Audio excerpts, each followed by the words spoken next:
우리 다 함께 오늘 우리 주시는 말씀 갈라디아서 5장 22절부터 26절까지 말씀인데요. 저하고 함께 합독하시겠습니다. 오직 성령의 열매는 사랑과 희락과 화평과 오래 참음과 자비와 양선과 충성과 온유와 절제니 이 같은 것을 금지할 법이 없느니라.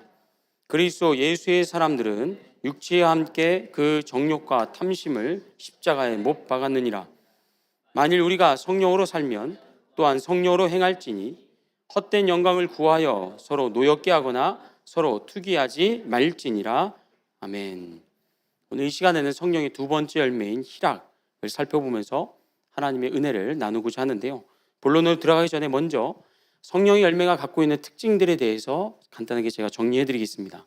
첫 번째 특징은 성령의 열매는 오직 구원받은 성도만이 가질 수 있다는 겁니다. 저를 따라해 볼까요? 성령의 열매는 오직 구원받은 성도만이 가질 수 있다. 아멘. 갈라디아서 5장 16절입니다. 내가 이르노니 너희는 성령을 따라 행하라. 그리하면 육체의 욕심을 이루지 아니하리라. 아멘. 보시는 것처럼 성령의 열매라는 것은 아무에게나 저절로 만들어지는 게 아니라 성령을 따라 행하는 자에게만 허락되는데, 누가 성령을 따라 행할 수 있는가 하면 고린도서 1장 21절부터 22절입니다. 우리를 너희와 함께 그리스도 안에서 굳건하게 하시고 우리에게 기름을 부으신 이는 하나님이시니 그가 또한 우리에게 인치시고 보증으로 우리 마음에 성령을 주셨느니라. 아멘. 하나님께서 성령을 구원의 보증으로 인쳐 주신 자, 그래서 성령님이 내주하시는 구원받은 성도들만이 성령님을 따라 행할 수가 있고, 성령님을 따라 행한 결과로 성령의 열매를 맺을 수가 있는 겁니다. 이어서 두 번째 특징은 성령의 열매는 곧 성품의 열매라는 겁니다. 성령의 열매 9가지 한번 읽어볼까요? 사랑, 희락, 화평, 자비, 양성, 충성, 온유, 절제. 여러분, 이 9가지 성령의 열매들 중에 무언가 신비롭고 초자연적인 그런 게 있습니까? 없습니까? 없죠. 성령의 열매들 가운데 우리의 머리로 이해하기가 어렵거나 우리의 눈으로 확인할 수가 없는 어떤 초자연적인 힘을 의미하거나 능력을 가리키는 것은 하나도 없습니다. 대신에 성령의 열매들은 모두가 우리의 무엇과 관련이 있습니까? 우리의 성품과 관련이 있습니다. 그러나 세상에서 통용되는 일반적인 성품과 성령의 열매는 분명히 다릅니다.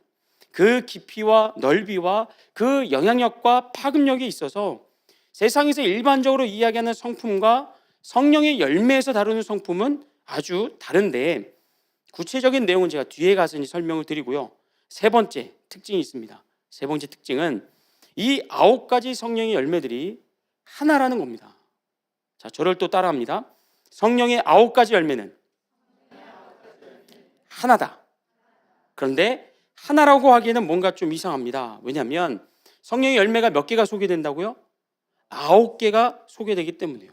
그럼에도 성경은 이를 가리켜서 성령의 열매들이라고 하지 않고 단수로 성령의 열매라고 합니다. 이건 영어 성경도 동일합니다. 한번 보시면, 자, 발음이 너무 좋아서 읽어드리지 않겠습니다. 자, 보시면요, 어떻게 되어 있습니까? But the fruit of the Spirit is로 되어 있습니다. are가 아니고요, is로. 문법적으로는 뒤따라오는 목적어가 2개 이상일 때 복수 형태가 돼서 성령의 열매들이라 써야 맞습니다. 그러나 성령의 열매 경우에는 무려 9가지가 나열됨에도 불구하고 복수가 아닌 단수로 표기하고 있는데, 그 이유가 있습니다. 뭐냐면 처음에 소개되는 이 사랑이라는 열매 안에 나머지 8개가 다 묶여지기 때문입니다. 다 포함이 된다는 겁니다. 다시 말하면 성령의 열매는요, 사실상 원래는 사랑 하나라는 거죠. 왜냐하면 성령의 열매는 하나님의 성품을 반영한 것으로서 하나님이 사랑 자체이시기 때문입니다. 그래서 성령의 열매는 사실상 하나입니다. 그런데 이 사랑이 우리의 삶 속에서 누군가와의 관계 속에서 실천되고 발휘되게 될 때에는 희락, 화평, 오래 참음, 자비, 양성, 충성, 온유, 절제의 형태, 그런 모습들로 나타난다는 거죠. 예를 들어 성령을 따라 행함으로 사랑의 열매가 중단 없이 맺어지고 또 맺어지는 성도들은요, 하나님과의 관계에서 늘 하나님과 뭐 할 수 있습니까? 화평할 수가 있습니다. 하나님을 향한 사랑이 더 깊어지면 깊어질수록 하나님께서 나를 어디로 인도하시든지, 하나님이 나에게 무엇을 명령하시든지 사사건건 그분과 부딪히고 갈등하고 고집 부리는 게 아니라 어떻게 해요? 하나님과 더 깊은 교제, 더 깊은 사귐으로 나아갈 수 있다는 겁니다. 이웃과의 관계도 마찬가지입니다. 내 안에 사랑의 열매를 주렁주렁 맺어가는 성도는요, 어떤 이웃과도 화평할 수가 있습니다. 심지어 상대방이 나를 미워하고 싫어해서 멀리 하려고 하더라도 그를 향하여 쉽게 정죄하고 비난하기보다는 그런 사람들까지 포기하지 않고 화평하기 위하여 노력할 수가 있다는 겁니다.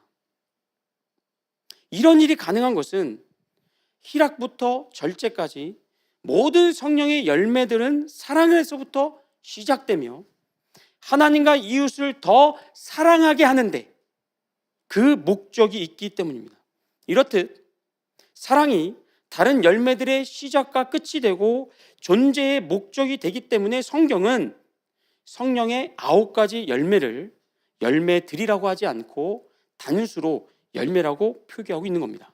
그렇다면 오늘 우리가 다룰 희락의 열매는 어떻게 될까요? 희락.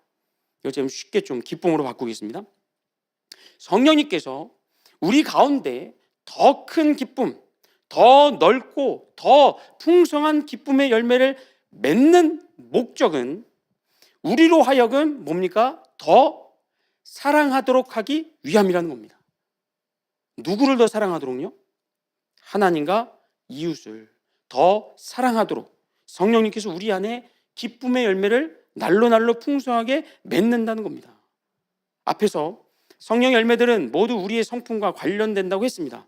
때문에 이 기쁨이라는 것도요, 예수 믿는 성도들만이 갖고 있는 전유물은 아닙니다. 믿지 않는 세상 사람들도 얼마든지 그들의 삶 속에서 기쁨이라는 것을 가지고 있고 누리며 살아갑니다. 하지만 세상의 기쁨과 성령님께서 구원받은 성도 안에 맺어가시는 기쁨은요, 앞에서 말씀드렸듯이 그 깊이와 넓이와 영향력에 있어서 차이가 다릅니다. 차원이 다릅니다. 여러분, 사람들은 보통 무엇으로부터 기쁨을 얻습니까? 흔하게 얘기하면 돈이죠. 사람들은 돈을 벌고 쓰는 데서 기쁨을 얻습니다. 그래서 이런 옛날 유명한 격언도 있습니다. 돈 세는 재미에 시간 가는 줄 모른다고요.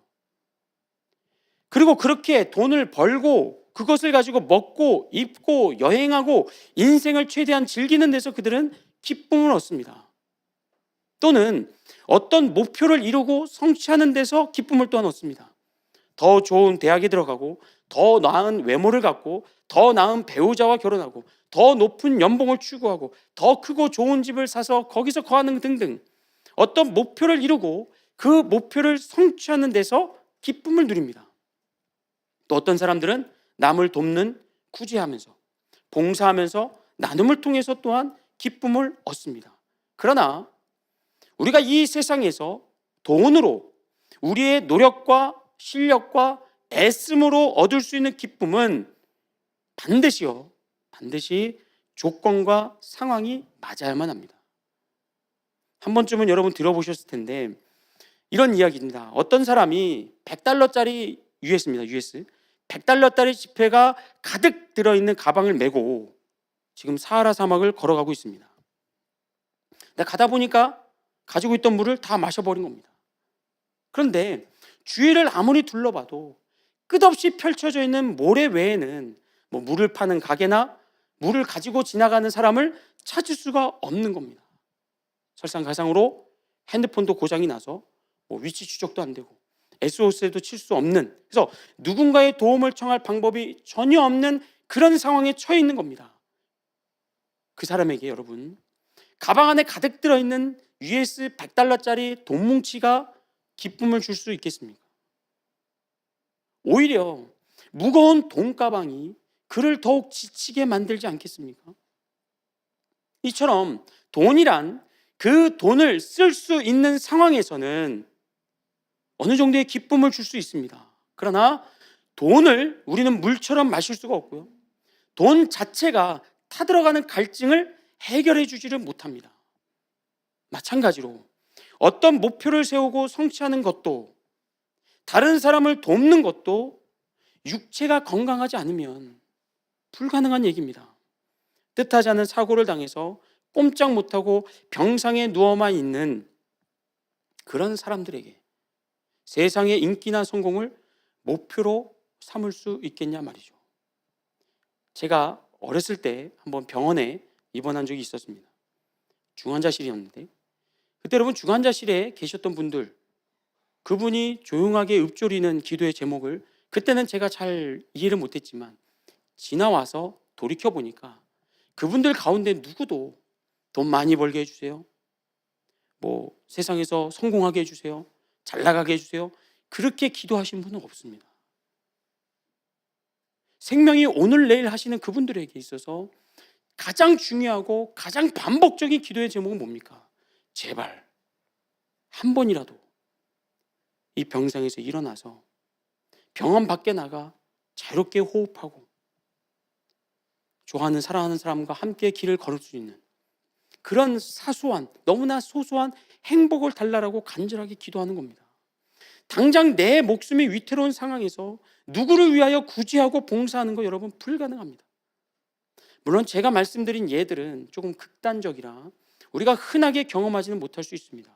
게다가 이런 상황에 현재 처해 있는 분들을 제가 비하하기 위해서 말씀드린 것도 아닙니다. 다만 이렇게 예를 드는 이유는 뭐냐면 세상의 기쁨이란 결코 완전하지 않다는 겁니다.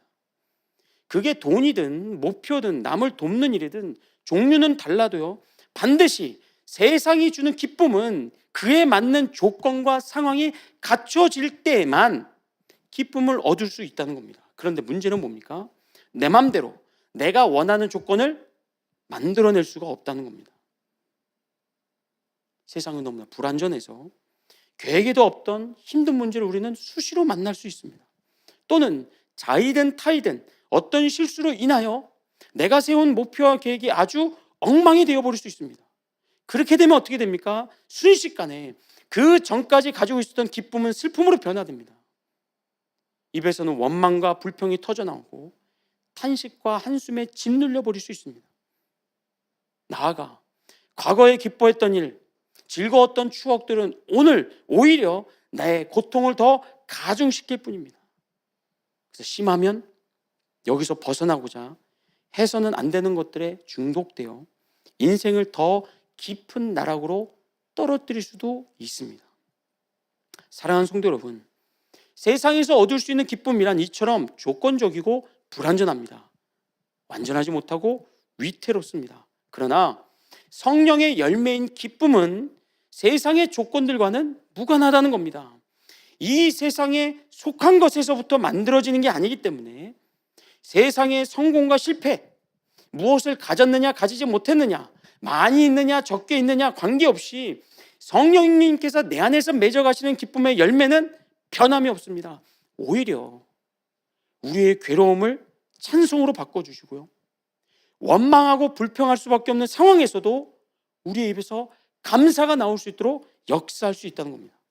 이것이 가능한 이유는요, 기쁨의 열매가 in Christ, 그리스도 예수 안에서 주어지기 때문입니다. 기쁨의 열매가 어디서 주어진다고요? 그리스도 예수 안에서요. 데살로니가 전서 5장 16절에서 18절 같이 읽겠습니다. 시작.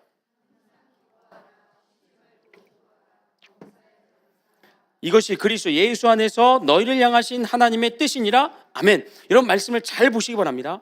항상 기뻐해라. 이것이 너희를 향한 하나님의 뜻이라고 하면서 성경은 우리 성도들에게 그냥 무작정 기뻐하라고 요구하지 않습니다. 그냥 기뻐하라고 하지 않아요. 보세요. 항상 기뻐하라, 쉬지 말고 기도하라, 범사에 감사하라. 이것이 그리스도 예수 안에서 너희를 향하신 하나님의 뜻이라고 성경은 분명하게 말씀합니다. 다시 말하면 성경은 지금 뭘 강조하고 있습니까? 기뻐하라, 감사하라, 기도하라가 아니라 뭘 강조하고 있는 거예요? 우리가 그리스도 예수 안에 있다는 걸 강조하고 있습니다. 다시 말해서 우리가 그리스도 예수 안에 있을 때 뭐가 가능하다고요? 항상 기뻐하는 게 가능하다는 겁니다. 우리가 그리스도 예수 안에 있을 때 쉬지 않고 기도할 수 있고요, 범사에 감사할 수 있다는 겁니다. 왜냐하면 예수 그리스도께서 우리의 기쁨이 되시고 우리의 기도를 돕는 중보자가 되시고 영원한 감사의 제목이 되시기 때문입니다. 믿으십니까? 아멘. 현재 우리가 그리스도 예수 안에 있다는 것, 그리고 그리스도 예수 안에 이러한 약속이 주어져 있다는 건요, 여러분 사실 알면 알수록, 이걸 묵상하면 묵상할수록 굉장히 놀라운 사건입니다. 하박국서 말씀 보세요. 하박국 3장 17절부터 18절 말씀입니다. 비록 무화과 나무가 무성하지 못하며 포도나무에 열매가 없으며 감람나무에 소출이 없으며 밭에 먹을 것이 없으며 우리의 양이 없으며 외양간에 소가 없을지라도 나는 여호와로 말미암아 즐거워하며 나의 구원의 하나님으로 말미암아 기뻐하리로다. 아멘. 이 말씀 우리가 잘 아는 말씀이잖아요. 이 말씀은 구약시대 남유다에서 활동했던 하박국 선지자의 찬양의 내용입니다. 그런데요, 여러분 하박국서를 읽어보시면 알겠지만 처음부터 선지자 하박국이 하나님을 향해 찬양한 거 아니었습니다. 찬양은커녕 원망했었습니다. 왜냐하면 자신의 조국인 남유다를 향한 하나님의 계획이 자기 생각과는 너무나도 달랐기 때문입니다. 그래서 막 하나님께 따집니다. 하나님 왜 그렇게 하십니까? 도대체 무슨 생각으로 이런 계획을 짜신 겁니까? 생각하고 얘기하시는 겁니까? 막 하나님을 원망하고 따져봅니다. 그러자 하나님께서 하박국을 찾아와서는 말씀하시죠. 하나님의 계획에 어떤 의미와 목적이 있는지를 하나님이 설명해 주십니다. 그리고 나서 하박국의 태도가 완전히 바뀌게 됩니다. 제가 자세한 내용을 생략하고 다만 여기서 우리가 주목할 건 뭐냐면 이겁니다. 하박국 선지자는 예수 그리스도를 알지 못했다는 거예요.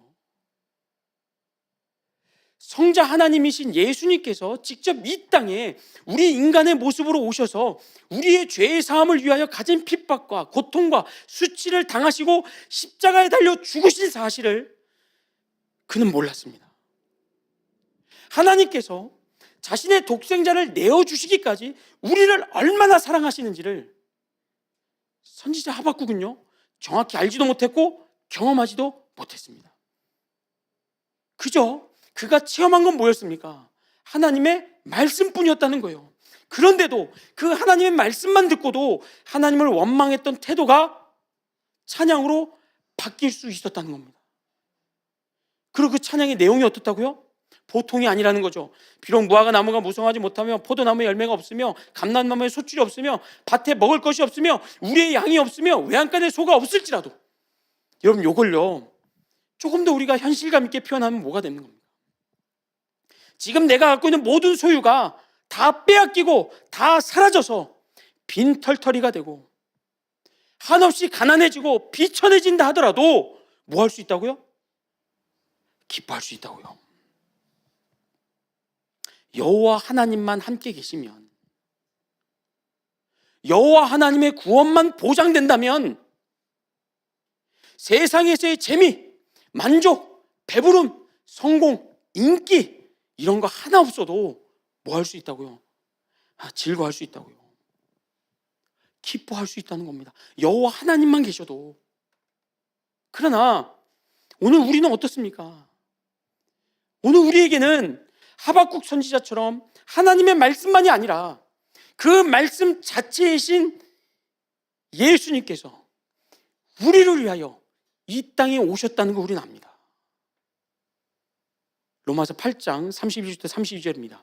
같이 읽겠습니다. 시작. 만일 하나님이 우리를 위하시면 누가 우리를 대적하리요?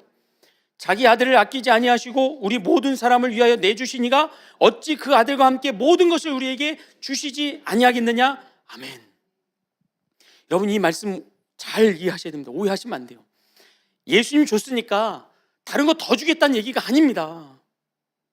다 줬다는 거예요. 하나님이 하나님이 갖고 계시는 전부를 다 줬다는 거예요. 그게 누구예요? 그게 예수님이라는 거예요.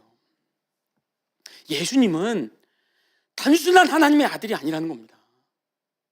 예수님은 하나님의 전부가 되세요. 하나님의 모든 것 되시는 예수님이 우리의 구원을 위해서 이 땅에 오셨다는 겁니다. 그리고 우리가 당해야 되는 모욕과 그 수치와 그 고통과 그 모든 핍박을 다 당하셨습니다. 우리 이거 알잖아요.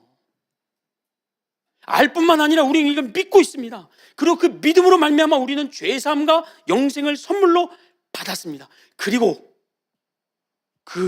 지금 우리는요, 우리를 위하여 기꺼이 자기의 생명을 내어주신 하나님의 전부이신 예수 그리스도 안에 거하고 있는 줄로 믿습니다. 아멘?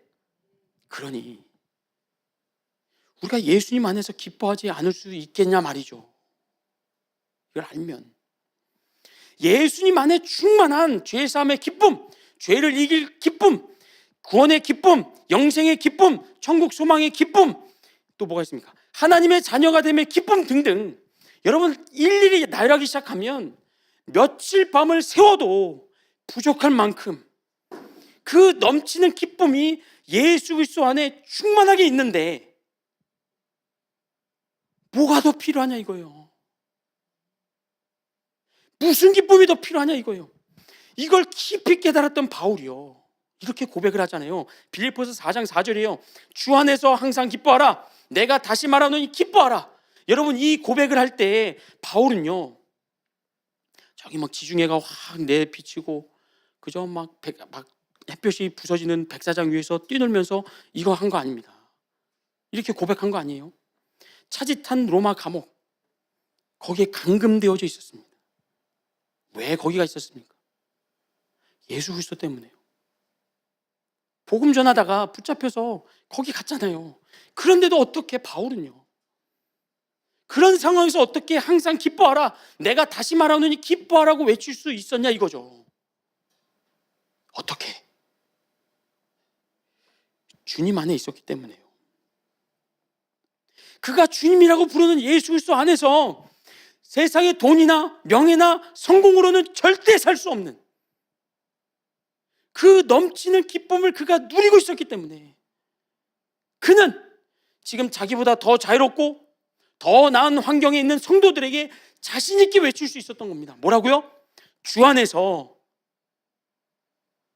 기뻐할 수 있을 때 기뻐해라. 기뻐할 수 있는 조건이 생기면 기뻐해라 라고 하지 않고 항상 기뻐해라. 내가 다시 말한다. 기뻐해라. 두 번만 얘기한 거 아닙니다. 더 얘기하고 싶은데 지면이 짧아서 두 개로 줄인 겁니다. 항상 기뻐하라. 또 기뻐해라. 또 기뻐해라. 또 기뻐해라. 사랑하는 성도 여러분, 도무지 기뻐할 수 없는 상황에 있는 바울에게 넘치는 기쁨을 날마다 공급해 주셨던 예수 그리스도께서 오늘 저와 여러분의 주님이 되시는 줄로 믿습니다. 예수님은 바울에게만 아니라 오늘 우리에게도 얼마든지 기쁨이 되십니다. 오늘 우리의 기도를 돕는 중보자가 되시고 우리의 영원한 감사의 제목이 되어 주십니다. 때문에 예수 그리스도 안에서 그 넘치는 기쁨으로 충만한 성도는요, 뭐 할 수 있을까요? 아멘. 기뻐할 수 있습니다. 그리고 성령의 열매들이 갖는 목적, 그 목적을 이룰 수 있습니다. 이게 뭡니까?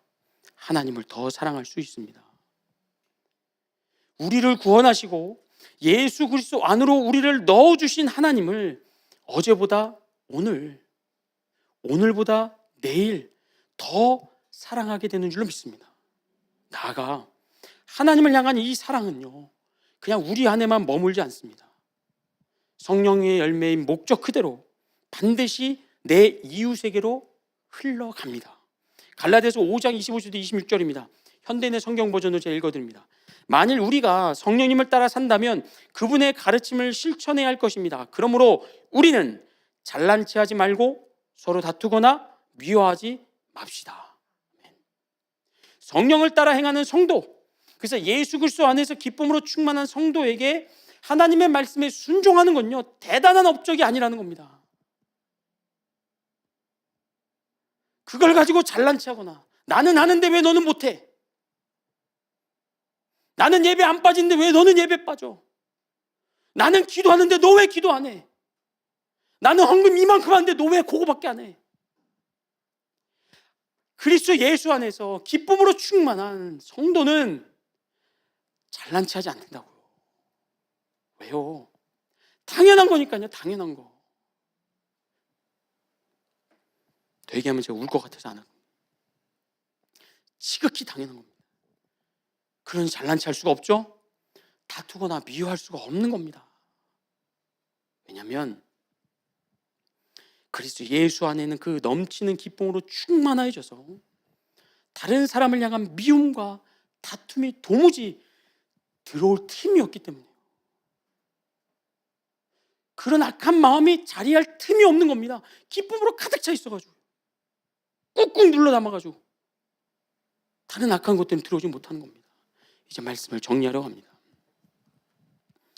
감옥에 갇혀서도 자신 있게 기뻐하라 외쳤던 바울처럼 오늘 저와 여러분 역시 예수 그리스도 안에서 이 기쁨으로, 세상의 기쁨이 아니라 세상의 기쁨과는 차원이 다른, 깊이가 다르고 넓이가 다른, 무게가 다른 이 기쁨으로 충만할 수 있기를 축복합니다.